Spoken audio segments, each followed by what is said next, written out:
کہا جاتا ہے کہ فرعون کے پاس موجود سونے کی سب سے بڑی وجہ قارون تھا۔ اسی طرح قارون بہت ہی کم عرصے میں اپنے زمانے کا امیر ترین شخص بن گیا۔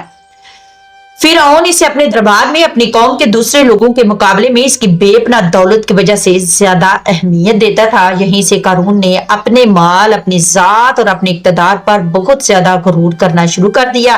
وہ لوگوں پر اپنی دولت کا فخر کرنے لگا اور اللہ کے فضل کو بھول گیا۔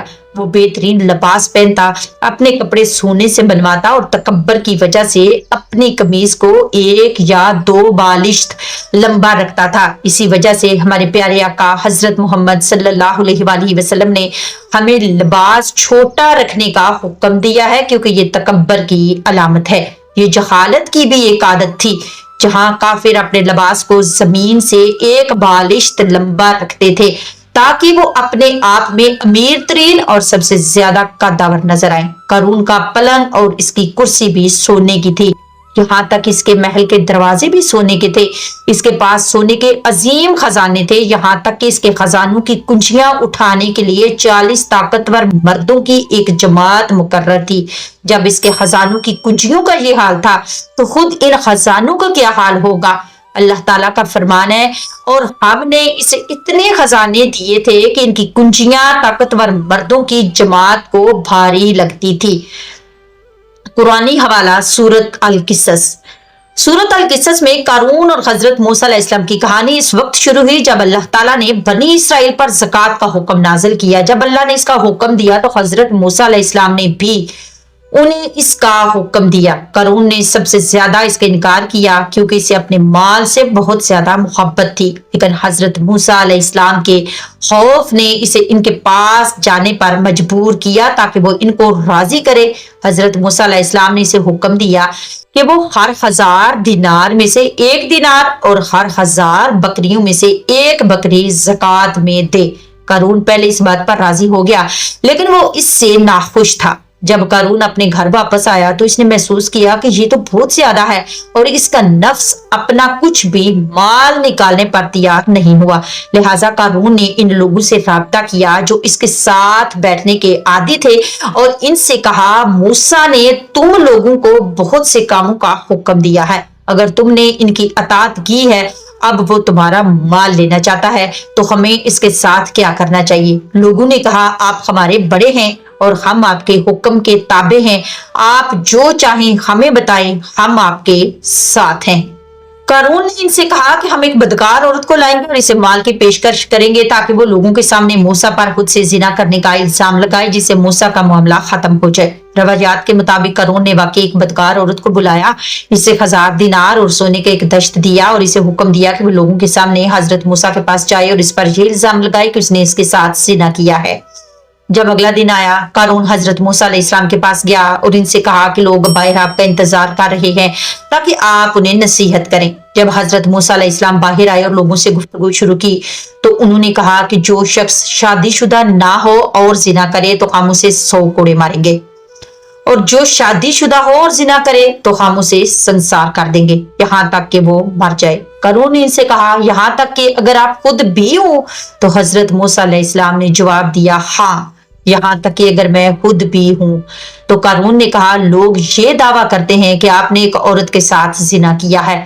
حضرت موسیٰ علیہ السلام نے کہا، اس عورت کو بلاؤ جو یہ دعویٰ کرتی ہے۔ پھر حضرت موسیٰ علیہ السلام گئے اور اللہ کے لیے 2 رکعت نماز ادا کی۔ جب وہ عورت لائی گئی تو حضرت موسیٰ علیہ السلام نے اس سے کہا کہ اس اللہ کی قسم جس نے سمندر کو 2 حصوں میں تقسیم کیا اور تورات کو نازل کیا، سچ بولو۔ اس عورت نے سچ بول دیا اور جو کچھ ہوا تھا وہ سب کچھ بتا دیا۔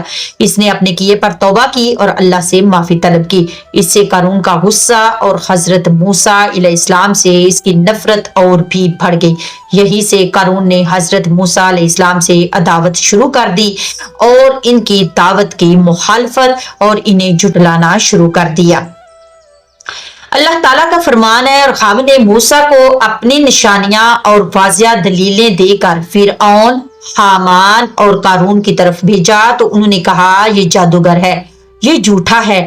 قارون حضرت موسیٰ علیہ السلام کو للکارتا اور مقابلہ کرتا رہا اور اپنے مال پر زیادہ سے زیادہ تکبر کرتا رہا، یہاں تک کہ وہ دن آ گیا جب قارون ایک عظیم جلوس کے ساتھ اپنی قوم کے سامنے نکلا۔ وہ اپنے خزانوں کی کنجیاں 70 طاقتور اور مضبوط خچروں پر لاد کر اپنے ساتھ لے جا رہا تھا۔ قارون کی یہ عادت تھی کہ وہ جہاں بھی جاتا اپنی کنجیاں اپنے ساتھ لے جاتا تھا تاکہ وہ لوگوں پر اپنی دولت اور اس کے مالک ہونے کا تکبر اور فخر کر سکے۔ جب قارون اس جلوس کے ساتھ لوگوں کے درمیان سے گزر رہا تھا تو اس کا گزر حضرت موسیٰ علیہ السلام کے پاس سے ہوا، جو لوگوں کے درمیان تھے اور انہیں اللہ کا حکم بیان کر رہے تھے۔ جب لوگوں نے قارون کا جلوس اور اس کی عظمت دیکھی تو انہوں نے حضرت موسیٰ علیہ السلام کو چھوڑ دیا اور قارون کے جاہ و جلال، اس کے مال اور اس کے خزانوں کی طرف متوجہ ہو گئے، یہاں تک کہ لوگوں میں سے ایک گروہ نے یہ تمنا کی کہ کاش وہ بھی قارون جیسے ہوتے۔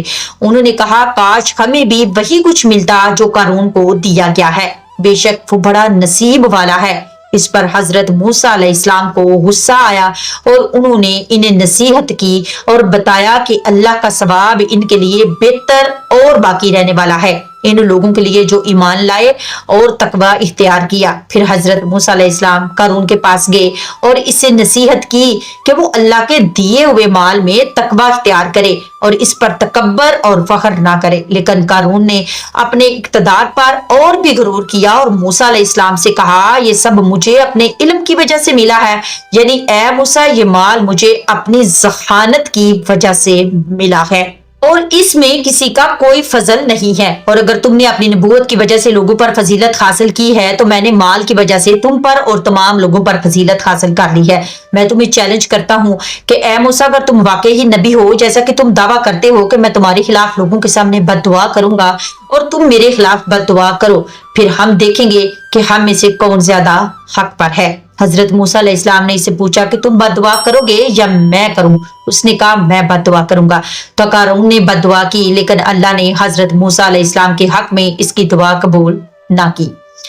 پھر حضرت موسیٰ علیہ السلام نے کہا اب میں بد دعا کروں؟ تو اس نے کہا ہاں۔ حضرت موسیٰ علیہ السلام نے کہا اے اللہ زمین کو حکم دے کہ وہ آج میری اطاعت کرے۔ اللہ نے حضرت موسیٰ علیہ السلام پر وحی کی کہ میں نے ایسا ہی کر دیا ہے۔ حضرت موسیٰ علیہ السلام نے کہا اے زمین انہیں اپنے اندر لے لو۔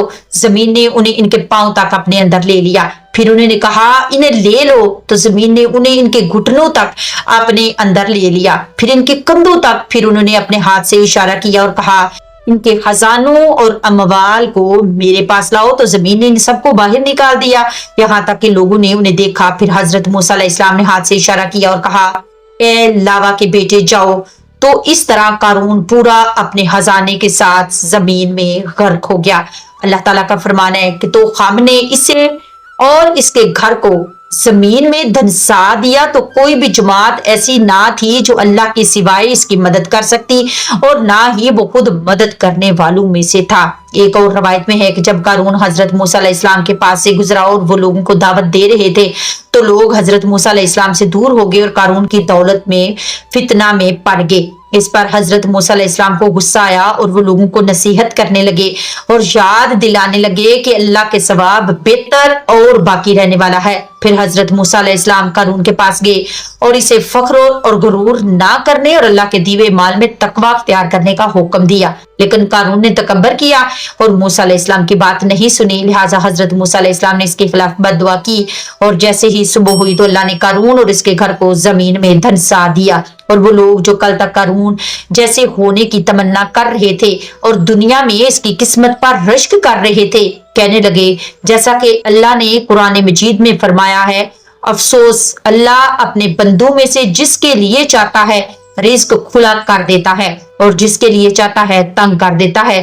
اگر اللہ ہم پر احسان نہ کرتا تو ہمیں بھی دھنسا دیتا، افسوس کافر کبھی کامیاب نہ ہوتے۔ اس طرح قارون آنے والی امتوں کے لیے ایک عبرت اور نصیحت بن گیا۔ اب بات کرتے ہیں کہ آج قارون کا خزانہ کہاں ہے اور قارون کے خزانوں کا کیا ہوا، وہ کہاں چلے گئے اور ان کا کیا ہوا۔